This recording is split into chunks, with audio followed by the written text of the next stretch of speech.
عمران خان نے 3.5 سالوں میں کیا کیا؟ عمران خان پہلا وزیر اعظم ہے جس نے ہالینڈ کی حکومت سے احتجاج کر کے گستاخانہ خاکوں کی نمائش کو رکوایا۔ عمران خان پہلا وزیر اعظم ہے جس نے دنیا کو بتایا کہ خودکش دھماکے سب سے پہلے مسلمانوں نے نہیں ہندوؤں نے شروع کیے اور دہشت گردی کو اسلام سے جوڑنا غلط ہے۔ عمران خان نے دنیا بھر کے فورمز پر جا کر اسلاموفوبیا کے خلاف آواز اٹھائی۔ عمران خان نے جا کر سری لنکا میں مسلمانوں کو دفنانے کی اجازت لے کر دی۔ عمران خان نے پوری دنیا کو سمجھانے کی کوشش کی کہ آزادی اظہار کے پیچھے چھپ کر آپ ہمارے نبی صلی اللہ علیہ وآلہ وسلم کی گستاخی نہیں کر سکتے۔ عمران خان نے سب مسلمانوں کو آپس میں جوڑنے کی کوشش کی، سعودیہ اور ایران کی صلح کرانے کی کوشش کی۔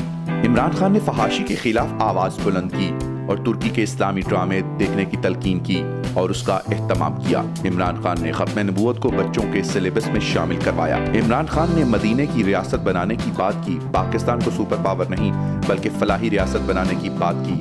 مغرب میں سلمان رشدی گستاخ کے بعد ہر کچھ وقت کے بعد گستاخی ہوتی رہی، اس کو ہمیشہ کے لیے بند کروانے کے لیے عمران خان نے تمام مسلمان سربراہان کو خط بھیجے کہ آؤ مل کر یہ معاملہ اٹھائیں تاکہ جلد حل ہو سکے اور ہمیشہ کے لیے گستاخی کا سلسلہ بند ہو سکے۔ OIC کا کامیاب اجلاس پاکستان میں منعقد کروا دیا جس سے پوری دنیا اور عالم اسلام میں پاکستان پر اعتماد مزید بہتر ہوا۔ بھارت کو 27 فروری کو ناکو چنے چبوائے، بھارت کو کشمیر پر بھرپور طریقے سے ننگا بھی کیا اور عالمی فورمز پر بھارت کے خلاف لابنگ بھی کروائی گئی۔ کئی دہائیوں بعد امریکہ کی آنکھوں میں آنکھیں ڈال کر امریکہ کو کسی نے ذلیل بھی کیا اور مزید اڈے دینے سے انکار بھی کیا، مزید امریکی جنگ کا حصہ بننے سے بھی انکار کیا اور اس کی سخت مخالفت بھی کی۔ امریکہ کو اس خطے سے آؤٹ بھی کرا دیا۔ بھارت کے لیے افغانستان میں زمین تنگ ہو گئی اور اربوں ڈالرز کی انویسٹمنٹ چھوڑ کر بھاگ نکلا۔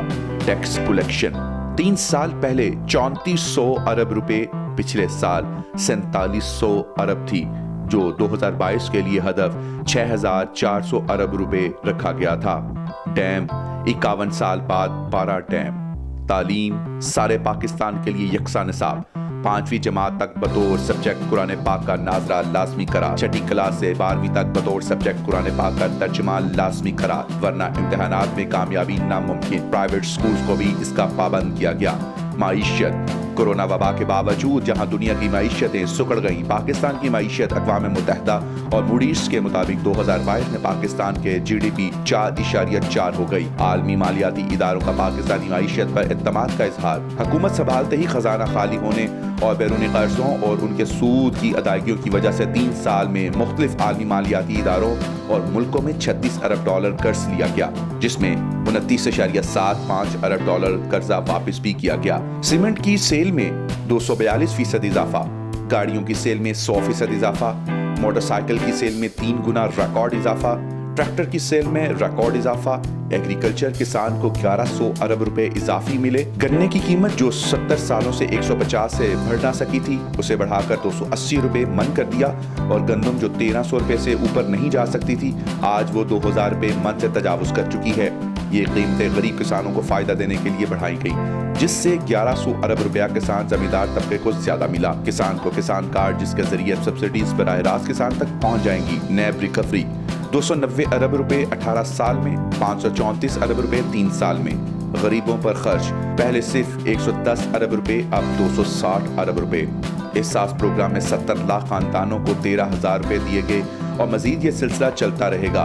غریب غربا مزدوروں کے لیے لنگر خانے بنائے گئے۔ سڑکوں، فٹ پاتھوں پر شدید سردی اور شدید گرمی میں سونے والے دور دراز سے شہروں میں آئے غریب مزدوروں، بچوں اور عورتوں کو تمام تر سہولیات سے آراستہ پناہ گاہیں بنا کر دیں۔ اوورسیز پاکستانیوں کے سروے کے مطابق پاکستان میں بزنس کانفیڈنس 108% بڑھا۔ نظام کو ٹھیک کرنے کے لیے بہت کچھ کیا جا چکا ہے اور مزید بہت کچھ کیا جا سکتا تھا۔ ایسا لیڈر ہر قوم کو نہیں ملتا، ہمیں نہیں کھونا چاہیے۔ 23 سال نشیب و فراز سہ کر، گندے لوگوں سے گالیاں سن کر خان پیچھے نہیں ہٹا۔ خان کے مخالف جو پاکستانی سیاستدان ہیں ان کا بارہا حکمران رہنے کے باوجود ملک، عوام اور دین کے لیے کیا کردار ہے، اس بات کو سمجھنے کے لیے سر میں دماغ اور دل میں ایمان ہونا چاہیے۔